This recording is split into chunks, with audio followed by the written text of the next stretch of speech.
Hello বন্ধুরা, তোমরা সবাই কেমন আছো? আমি ভালো আছি। তো সবাই আমার চ্যানেলটাকে প্লিজ লাইক করবে, কমেন্ট করবে আর সাবস্ক্রাইব করবে আর শেয়ার করে দিও।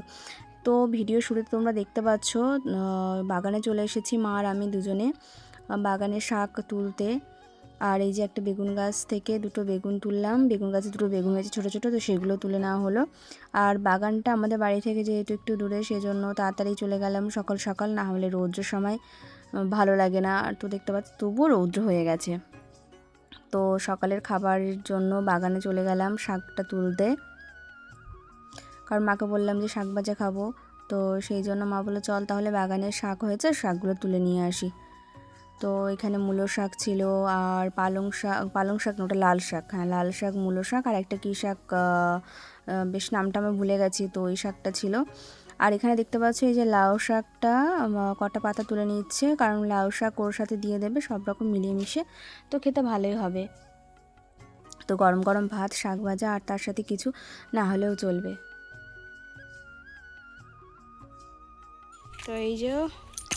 তো এই যে শাক তোলা কমপ্লিট। আর এই দেখো কত সুন্দর মাধবীলতা ফুল ফুটেছে, দেখতে কিন্তু সুন্দর লাগছে। তো গাছটা অনেকটা উঁচুতে আর ফুলগুলো সুন্দর লাগছে। ভাবছিলাম যে একটা ফুল নেব, কিন্তু অনেক উপরে উপরে তুলতে পারলাম না। তো এটা হচ্ছে আমাদের কলা গাছ থেকে একটা কলা। তো এখানে এই যে চিংড়ি মাছ আছে, চিংড়ি মাছ কালকে ধরা হয়েছিল, মা রেখে দিয়েছে চিংড়ি মাছ ধরে। এগুলো সব আমাদের পুকুরের চিংড়ি মাছ। তো এই চিংড়ি মাছ দিয়ে আর এই শাকগুলো দিয়ে ভাজা হবে। তো শাকগুলো এখন কেটে নিই ঝটপট। তো শাকগুলোকে ভালো করে বেছে দিয়ে কাটা হয়ে গেলে, এই যে কাঁচকলা ভাজা হয়ে গেলে কলাগুলোকে কেটে নিয়েছি। আর এখানে উনুন ধরে দিয়েছে মা, এখানে ভাতটা বসিয়ে দেবে, কারণ তাড়াতাড়ি করে ভাত করে নিতে হবে, আবার দুপুরের জন্য মাছ ধরবে। তো এখানে এই যে রান্না হয়ে গেছে, এখানে কাঁচকলা ভাজা আর তার সাথে আছে কাঁচকলা ভাজা আর সাথে নিয়ে নিয়েছি ডাল করেছিল, মুসুরির ডাল করেছিল, সেটা দেখানো হয়নি। তো ওখানে পেঁয়াজ রসুন দিয়ে মুসুরির ডাল করেছিল, সেজন্য আমি একটু লেবু নিয়ে নিয়েছি। একটু লেবু দিয়ে খেতে দারুণ লাগবে। আর তার সাথে আছে চিংড়ি মাছ দিয়ে, সব রকমের শাক দিয়ে, আলু দিয়ে, চিংড়ি মাছ দিয়ে। তো এই হচ্ছে আমাদের সকালের খাবার। তো আমি আর মা এখন ভাত খেয়ে নিই। তো তারপরে আর কি মাকে বলেছিলাম যে চিংড়ি মাছ মাখা খাবো আজকে, সেই জন্য মাকে বললাম পুকুরে জাল ফেলতে, মাছ ধরতে। তো তারপরে মা সেই জন্য যেমনি কথা তেমনি কাজ, মাকে বললে আমি কোনো কিছু বললে মা তো সেটা করবেই। আমি যদি বললাম আমি এটা খেতে ইচ্ছে করছি, কোনো কিছু খেতে ইচ্ছে করলে মাকে বললে মা সেটা তৈরি করে দেয়। তো মাকে বলাতে মা জাল ফেললে পুকুরে। আর এই যে অতগুলো চিংড়ি মাছ দেখতে পাচ্ছ, কতগুলো চিংড়ি হয়েছে। আর কয়েকটা মোরলা পুঁটি মাছ হয়েছে, সেগুলোকে মানে টক খাবো। মাকে বললাম যে কাঁচা তেঁতুল দিয়ে টক করবে, তো খেতে দারুণ লাগে। কারণ মোরলা মাছ দিয়ে টকটায় অল্প কটা মাছ হয়েছে, তো বেশি হয়নি, সেজন্যই বললাম যে টক করবে। আর এখানে দেখতে পাচ্ছ একটা ভাইজি আর দুটো ভাইপো এসেছে। তো তারা কিছুক্ষণ বক করে নিল, তারপরে তারা বাড়ি চলে যাচ্ছে। তো যাওয়ার সময় বলছে টাটা করছে, পুচকুলো টাটা করতেই পারে না।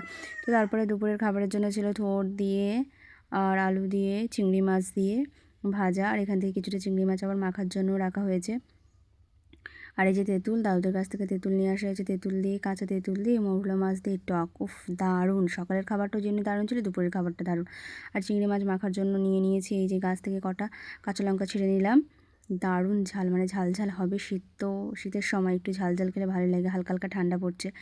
আর এমনিতে ঠান্ডা আর গরম, মানে ভর্তা খেতে গেলে, ভর্তা বা মাখা খেতে গেলে একটু ঝাল ঝাল না হলে ভালো লাগে। গরম ভাতের সাথে বেশ ঝাল ঝাল মাখা হবে, খেতে দারুণ লাগবে। তো অনেকগুলোই লঙ্কা ছিঁড়ে নিলাম এখানে। তো এই লঙ্কাগুলো দিয়েই বাটা হবে। তো দেখতে পাচ্ছ কি সুন্দর ফুল ফুটেছে এখানে, লাল জবা, এই যে দুর্গা জবা, সুন্দর ফুল ফুটেছে, দেখতেও খুব সুন্দর লাগে। গাছে যখন ফুল ভর্তি লাগে না, তখন গাছগুলোকেও দেখতে খুব ভালো লাগে। তো চিংড়ি মাছ তো অনেকটাই দেখালাম তোমাদেরকে। তো মাকে বলেছিলাম কিছুটা চিংড়ি মাছ, মানে চিংড়ি মাছ মাখা করবে। চিংড়ি মাছটাকে প্রথমে ভেজে নিল, ভেজে নিয়ে তারপরে এই যে চিংড়ি মাছটাকে প্রথমে ভেজে নিল লবণ হলুদ দিয়ে। ভেজে নেওয়ার পরে সেই চিংড়ি মাছগুলোকে শিলনোড়ায় করে বেটে মাখা করবে।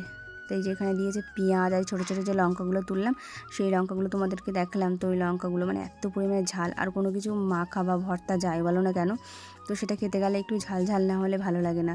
তো সেই জন্য বেশি পরিমাণে ঝাল নিয়ে এসেছি। তো শিলনোড়ায় বাটা কোনো কিছু ভর্তা করতে গেলে বা বাটা বা মাখা যাই কিছু বলি না কেন, তো শিলনোড়ায় বাটা করলে সেটাতে বেশি টেস্ট লাগে। মিক্সারে করলে অতটাও পরিমাণে আমার ভালো লাগে না, কার কী মনে হয় সেটা আমি বলতে পারবো না।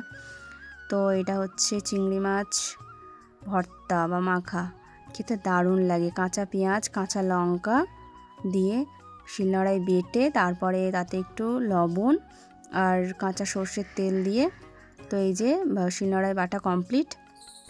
এবার এই মাখাটার মধ্যে একটু লবণ আর সর্ষের তেল দিয়ে মাখিয়ে নিলে ভালো করে, খেতে দারুণ লাগে। এই যে শুধু গরম ভাতের সাথে যদি এই মাখাটা হয় আর কোনো কিছুর প্রয়োজন হয় না, মানে এটা দিয়েই খাওয়া হয়ে যায়। তো অনেক দিন পরেই খেলাম আর দারুণ লাগলো খেতে। তো বন্ধুরা, তোমরাও একদিন বানিয়ে খেও, খুব ভালো লাগবে খেতে।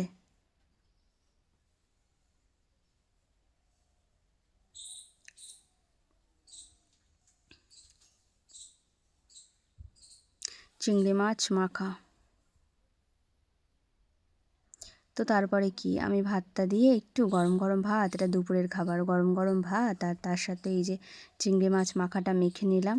আর মেখে আমি মুখে দিলাম, তারপরে আমার রিয়াকশানটা দেখো কেমন হয়েছে। এই যে মুখে দিলাম, মুখে দিয়ে মানে কোনো কথা নেই এখন, একবার কিন্তু মুখে দিয়ে নিয়েছি, তারপরে দেখো দারুণ।